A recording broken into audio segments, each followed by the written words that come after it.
Pour beaucoup de gens, la nature sauvage représente un paradis et une échappatoire à ce monde rigoureux.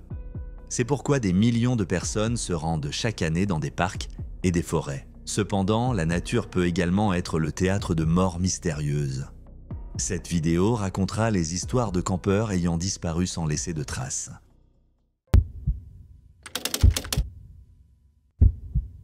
En 1952, Connie Smith, âgée de 10 ans, vivait dans le Wyoming et partait camper avec une amie au camp Sloan de la YMCA à Salisbury dans le Connecticut.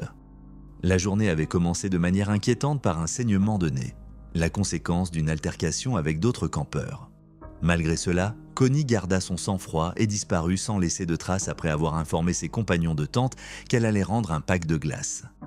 Étrangement, elle prit cette décision de manière instantanée, vêtue d'un short bleu, d'une chemise à manches longues et d'une veste coupe-vent rouge éclatante. Connie se lança dans son périple, n'emportant avec elle qu'un sac à main zippé noir contenant des photos chéries. Le long de la route Indian Mountain Road, des témoins la virent s'adonner à des activités apparemment innocentes, telles que cueillir des marguerites et demander son chemin pour se rendre à Lakeville dans le Connecticut. Sa prétendue nostalgie de chez elle contredisait les sentiments évoqués lors de la récente visite de sa mère, au cours de laquelle Connie semblait heureuse et désirait même prolonger son séjour au camp Sloan. La disparition de Connie poussa les moniteurs du camp à lancer une recherche 3 heures après son départ. Plus tard, des témoins déclarèrent l'avoir aperçue tentant de faire de l'autostop à proximité de l'intersection de la route américaine 44 et de Belgorod. Le mystère s'épaissit lorsque les enquêteurs examinèrent le passé et les comportements de Connie. Malgré son jeune âge, elle faisait preuve d'une indépendance et d'une autonomie remarquables, caractéristiques qui étonnaient ceux qui la connaissaient. Les membres de la communauté se mobilisèrent, fouillant les environs et distribuant des tracts dans l'espoir de retrouver Connie. Au fil des jours qui se transformèrent en semaines, les recherches s'intensifièrent, les forces de l'ordre coordonnant leurs efforts pour découvrir la moindre piste susceptible de révéler sa localisation. La disparition de Connie provoqua la plus vaste opération de recherche de personnes disparues jamais menée dans le Connecticut, plongeant la communauté dans la tourmente et déclenchant une mobilisation à l'échelle nationale. Les conducteurs de camions, les employés de carnaval et les gens du voyage longeant la route 22 furent tous examinés, témoignant de l'ampleur de l'enquête.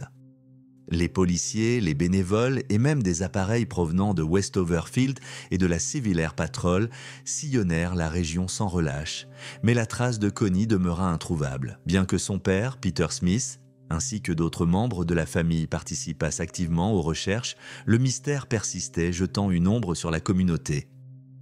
De nombreuses théories émergèrent, avec des signalements allant du Canada à New York. Toutefois, chaque piste finit par mener à une impasse, laissant les enquêteurs frustrés et le sort de Connie non élucidé. Même l'intégration d'éléments d'ADN dans les bases de données policières ne fit qu'amenuiser l'espoir, les années s'écoulant sans progrès significatif. Un suspect, William Henry Redmond, un ancien employé de carnaval ayant déjà été inculpé pour meurtre, attira l'attention en raison de son passé criminel. Toutefois, malgré les soupçons, les autorités ne purent prouver sa présence dans le Connecticut au moment de la disparition de Connie et il réussit un test polygraphique rendant l'enquête encore plus complexe. Une autre piste alléchante se révéla lorsqu'un représentant commercial, Frederick Pope, déclara à la police de l'Ohio détenir des informations sur le sort de Connie. Pope accusa son associé, Jack Walker, d'être impliqué dans l'enlèvement puis le meurtre de Connie en Arizona. Cependant, l'histoire de Pope s'effondra sous le poids de contradictions et de détails fabriqués. L'absence de preuves corroborantes permet de rejeter Pope en tant que témoin crédible, laissant les enquêteurs repartir de zéro. Inscrite dans les dossiers de l'État sous le numéro de cas B57H, la disparition de Connie Smith demeure l'un des dossiers non résolus les plus notoires du Connecticut. Malgré les efforts inlassables des enquêteurs, y compris de Richard Chapman, l'enquêteur principal qui continua les recherches même après sa retraite, le sort de Connie reste inconnu. Peter Smith, le père de Connie, mourut lui-même sans jamais obtenir de réponse, et son nécrologe relatait encore le mystère persistant entourant la disparition de sa fille. En attendant que des réponses se manifestent, l'histoire de Connie reste gelée dans le temps.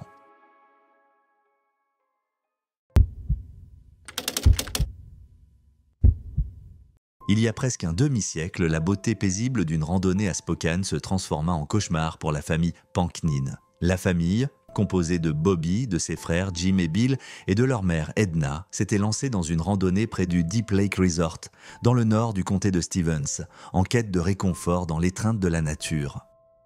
Alors que la famille parcourait une route forestière accidentée, l'attrait d'un ruisseau voisin poussa Bill, l'aîné des trois frères, à aller l'examiner de plus près. Craignant pour sa sécurité, Edna accompagna Bill, demandant à Jim de rester sur la route avec le jeune Bobby. C'était une décision dictée par la prudence maternelle, une tentative de protéger ses enfants des dangers potentiels. Cependant, le destin en avait décidé autrement. Jim suivit le mouvement alors que Bill et Edna se dirigeaient vers le Laughing Brook, peut-être animés par la curiosité ou par l'envie d'aventure, laissant Bobby seul sur la route.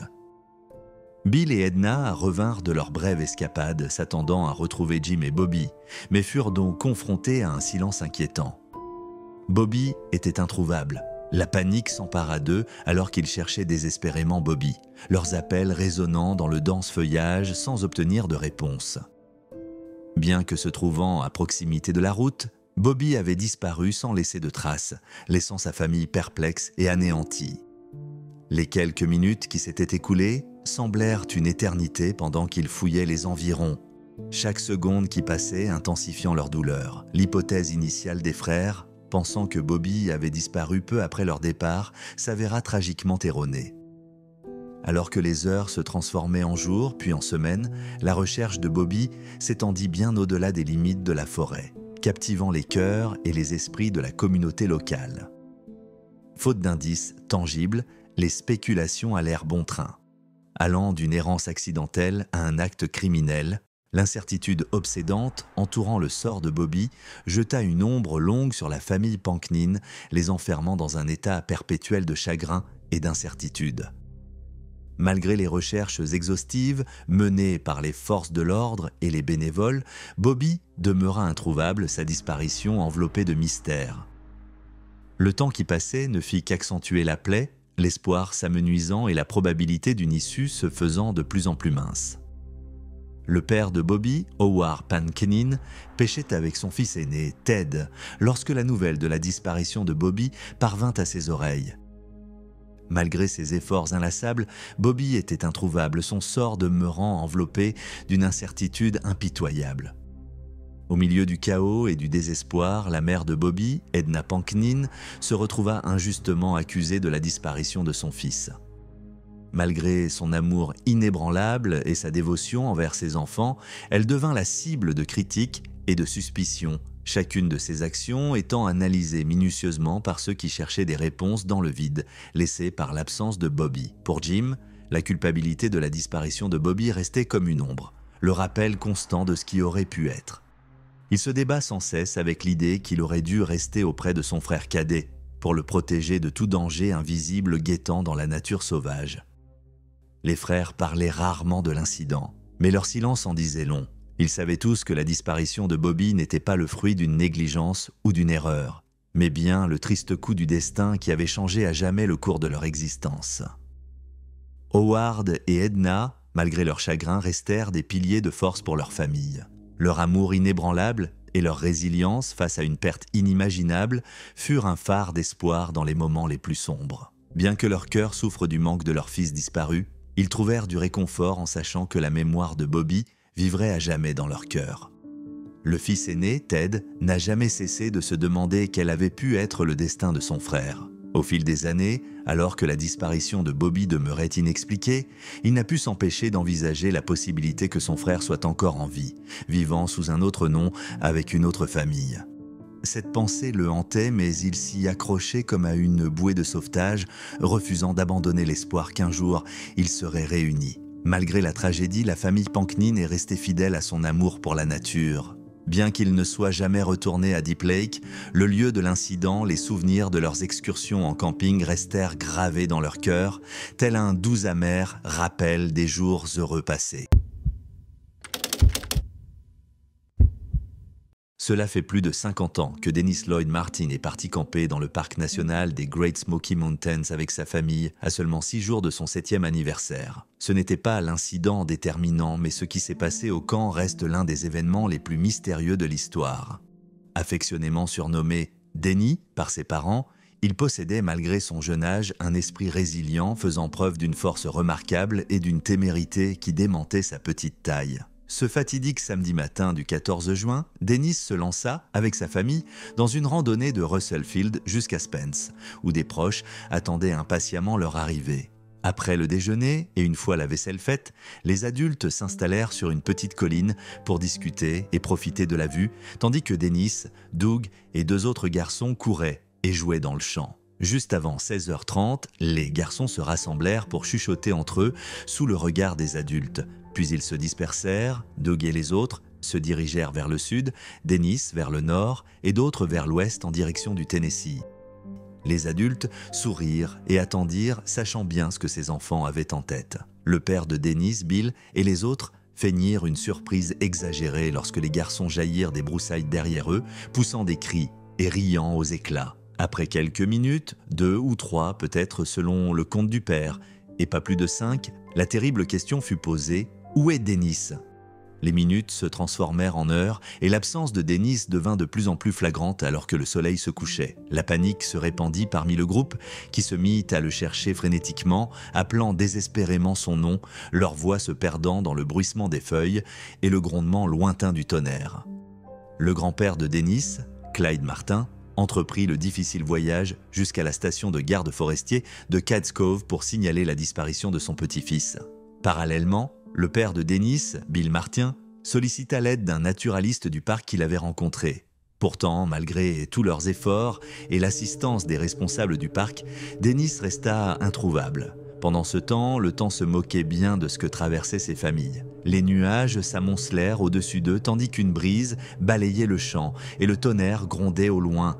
Puis presque aussitôt, une violente tempête éclata, déversant environ 7,5 cm de pluie au cours des heures suivantes, contraignant la famille à se précipiter vers l'abri et transformant les sentiers en véritables rivières de boue. De forts courants d'air étouffèrent les appels en quête de Dennis, rendant impossible d'entendre la moindre réponse. Dennis était parti vêtu seulement de ses vêtements et de ses chaussures.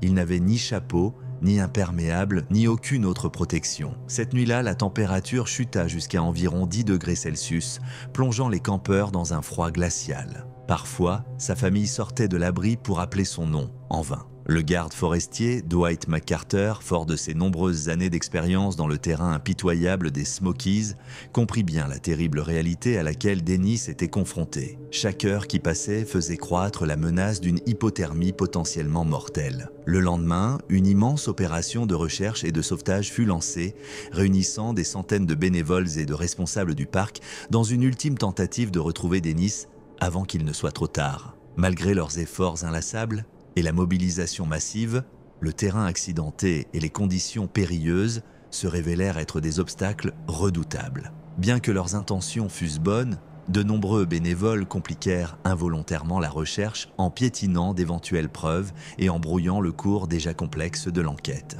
Au 8e jour, l'espoir s'amenuisait alors que les chercheurs fouillaient environ 145 km² de terrain sans obtenir le moindre résultat. Le 25 juin, la famille Martin rentra chez elle, le cœur lourd de chagrin et d'incertitude. 4 jours plus tard, les responsables du parc interrompirent toutes les opérations de recherche significatives, admettant que Dennis pourrait ne jamais être retrouvé. Quelques personnes dévouées continuèrent à chercher Dennis dans les semaines qui suivirent, mais cette recherche s'avéra finalement vaine, laissant le sort de Dennis non élucidé et sa famille dépourvue de tout réconfort. À l'été 1956, le camp Malo accueillait Bobby Bizup, un jeune garçon plein d'entrain et résilient qui affrontait le monde avec le sourire, malgré sa déficience auditive. Né sourd, Bobby évoluait dans la vie avec l'aide d'une prothèse auditive qui n'offrait qu'une assistance limitée, s'appuyant plutôt sur la langue des signes et la lecture labiale pour communiquer. Malgré ses difficultés, son esprit indomptable et son enthousiasme pour la vie le rendaient cher à tous ceux qui le connaissaient. Accompagné de ses parents dévoués, Bobby se lança dans une aventure d'une semaine au camp Saint-Malo, niché au cœur de la beauté pittoresque de la nature sauvage du Colorado. Immortalisé en photographie, le sourire contagieux de Bobby et son amour pour le baseball capturaient l'essence de sa personnalité joyeuse, témoignage de son optimisme inébranlable face à l'adversité. Le 15 août 1958, la température passa de 78 degrés en après-midi à des valeurs avoisinant les 60 degrés, un temps parfait pour la pêche au camp. Bobby s'aventura le long du ruisseau, muni d'un vieux carton de crème glacée rempli de verre et de sa fidèle canne à pêche. C'était une routine familière pour lui qui se délectait de l'occasion de s'immerger dans les merveilles naturelles du terrain de camping. Au fur et à mesure que le soir tombait et que la température redescendait à un agréable milieu des 60 degrés, Bobby reçut un doux rappel de la part du conseiller Terry Cowan, lui indiquant qu'il était temps de rassembler ses affaires et de retourner à la cabane principale pour le dîner. D'un hochement de tête compréhensif, Bobby acquiesça, sans se douter de l'épreuve terrifiante qui l'attendait. En moins d'une heure, Bobby disparut sans laisser de traces, sa disparition jetant une ombre de peur et d'incertitude sur l'environnement idyllique du camp Saint-Malo. Des recherches frénétiques furent lancées, mobilisant les ressources du personnel militaire, de la police locale et du service des parcs nationaux. Cependant, Bobby demeura insaisissable, son sort restant un mystère déconcertant qui défiait toute explication. Malgré les efforts de recherche intensifs et les enquêtes minutieuses qui suivirent, aucune trace de Bobby ne fut jamais retrouvée. Laissant derrière lui un vide que rien ne pourrait combler, la disparition de Bobby Bisoup devint une sombre ombre planant sur les souvenirs chers du camp Saint-Malo. Près d'un an après la disparition de Bobby, une sinistre découverte secoua la communauté et raviva les spéculations autour de cette affaire énigmatique. Des restes squelettiques, supposément ceux de Bobby, furent découverts sur le flanc d'une montagne à 3 miles du camp, remettant en question la théorie initiale selon laquelle il s'était simplement perdu et aurait succombé aux rigueurs de l'exposition en milieu sauvage. La révélation de ces restes ouvrit un nouveau chapitre dans l'enquête, poussant les autorités à réexaminer avec minutie les circonstances entourant sa disparition. Des questions restées jadis en suspens demandaient désormais des réponses, et la quête de vérité prenait une nouvelle dimension d'urgence. Au cœur de cette enquête, une révélation saisissante émergea, provoquant une onde de choc au sein de la communauté. Il fut découvert que certaines personnes accusées dans le cadre d'une vaste enquête sur des allégations d'abus sexuels sur mineurs commis par des prêtres catholiques avaient travaillé comme conseillers au camp Saint-Malo pendant la période où Bobby avait disparu. Au fil de l'enquête, théories et spéculations se multiplièrent, nourrissant l'intrigue publique et attisant les soupçons. La disparition de Bobby était-elle liée à la présence de ces individus au camp ? Avait-il été victime d'un acte criminel, son innocence, exploitée par ceux chargés de sa surveillance ? Ou sa disparition n'était-elle qu'un tragique accident sans lien avec les sombres dessous qui menaçaient désormais de jeter une ombre sur sa mémoire ?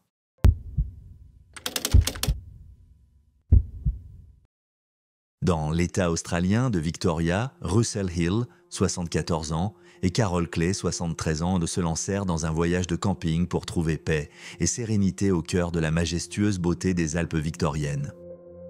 Pour eux, la vallée de Wonangata offrait le refuge idéal, un havre isolé où ils pouvaient s'adonner à leur liaison amoureuse secrète, loin des regards indiscrets et des jugements. Ce jour fatidique, Russell Hill quitta sa maison à Drouin et allota Carol Clay à son domicile de Pakenham pour partir camper. En chemin, M. Hill informa, via radio amateur, son ami qu'il avait installé un campement dans la vallée de Wonangata, à environ 300 km au nord-est de Melbourne. Ils ignoraient que la tragédie les attendait au cœur de la nature sauvage dès le début de leur périple. Russell Hill, un randonneur aguerri et doté d'une connaissance experte de la région, parcourut le terrain accidenté avec assurance et efficacité. Carol Clay, sa compagne et confidente, le suivit de près, sa confiance en lui demeurant inébranlable alors qu'il s'enfonçait dans l'inconnu. Les événements de ce jour fatidique se déroulèrent avec une rapidité glaçante, brisant la tranquillité de la vallée de Onondaga et plongeant Russell et Carol dans un cauchemar dont ils ne s'émergeraient jamais. Plus tard, leur campement fut découvert en flammes, sans aucun signe des campeurs, aux alentours de 14 heures. Un visiteur de passage tomba par hasard sur le campement, qui était devenu un terrain calciné et désolé, dépourvu de tout signe de vie.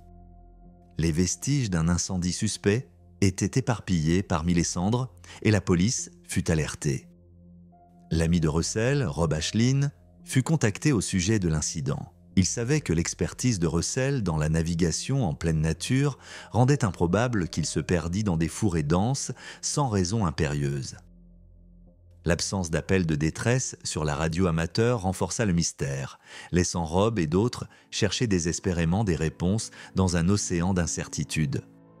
L'enquête qui suivit prit de nombreux rebondissements, la police explorant chaque piste possible à la recherche d'indices susceptibles d'éclairer la disparition de Russell et Carol. Les chiens renifleurs fouillèrent le paysage, leur sens aiguisé en alerte à la moindre trace d'odeur de restes humains, tandis que des recherches approfondies s'étendaient sur de vastes étendues de terrain accidentés dans l'espoir de retrouver la moindre trace du couple disparu. Les analyses médico-légales des objets découverts sur le campement brûlé n'apportèrent que peu de réponses, laissant les enquêteurs frustrés et toujours éloignés de dénouer le mystère.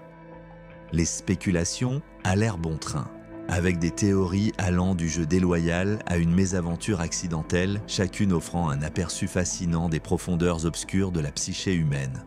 Malgré les efforts conjoints des forces de l'ordre et des équipes de recherche, la vérité sur la disparition de Russell et Carol demeura insaisissable. Lorsque l'ancien policier et expert en incendie criminel, Greg Kelly, se pencha sur l'affaire, ses inquiétudes se multiplièrent quant aux indices essentiels susceptibles de se cacher dans les décombres calcinés du campement.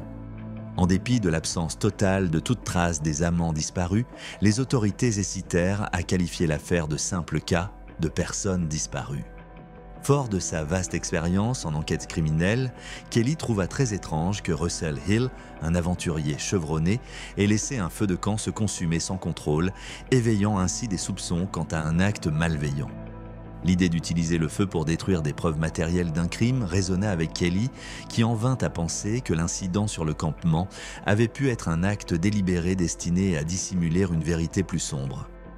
Un drone appartenant à Russell Hill avait également disparu. Cela ajouta une autre couche d'intrigue à l'enquête, suggérant la possibilité qu'il ait involontairement enregistré des images compromettantes avant sa disparition. Valentine Smith, un sergent-chef retraité de la police de Victoria, émit l'hypothèse que le drone avait pu capturer des preuves d'activités illégales, déclenchant une confrontation qui aurait finalement conduit à la disparition de Russell et Carol. La recherche du couple disparu se poursuivit pendant plusieurs mois, mais malgré les efforts inlassables des forces de l'ordre, ils restèrent introuvables, leur sort demeurant enveloppé de mystère. En novembre 2021, un tournant dans l'affaire émergea lorsque la police révéla la possibilité d'une violente altercation survenue sur le campement, impliquant Russell Hill, Carol Clay et une autre personne d'intérêt. Des images de vidéosurveillance montrèrent un Nissan Patrol bleu foncé, modèle des années 1990, tracté d'une remorque dans les environs le jour de la disparition, incitant les autorités à interroger le conducteur. Par la suite, Greg Lynn, un ancien pilote de ligne, fut arrêté et inculpé du meurtre de Russell Hill et de Carol Clay. L'expert en criminalistique de la police de Victoria, Mark Gellatley, fut chargé d'examiner les preuves liées à l'affaire et découvrit une séquence troublante d'événements qui éclaira le destin sinistre du couple disparu. Selon les informations fournies par les détectives de la brigade des personnes disparues, une confrontation s'ensuivit entre Russell Hill, Carol Clay et Greg Lynn, qui aurait été déclenchée par un différend concernant le drone piloté par Hill et Clay. L'altercation s'intensifia lorsque Hill saisit l'arme de Lynn dans sa voiture, menant à une lutte pour le contrôle de l'arme qui se solda par l'assassinat par balle de Carol Clay. Alors que la confrontation s'intensifiait, Lynn aurait ensuite poignardé à mort Russell Hill, laissant derrière lui une chambre d'hôtel parsemée de nombreuses taches de sang, sinistre preuve de l'échange violent. Malgré les tentatives de nettoyer la scène, des traces de sang subsistèrent sur le paillasson. La révélation de ces détails troublants marqua une avancée significative dans l'enquête, fournissant aux autorités une compréhension plus claire des événements ayant conduit à la disparition de Russell Hill et de Carol Clay. Cependant, les restes du couple disparu restèrent insaisissables, laissant de nombreuses questions sans réponse dans l'esprit de leurs proches et de la communauté au sens large.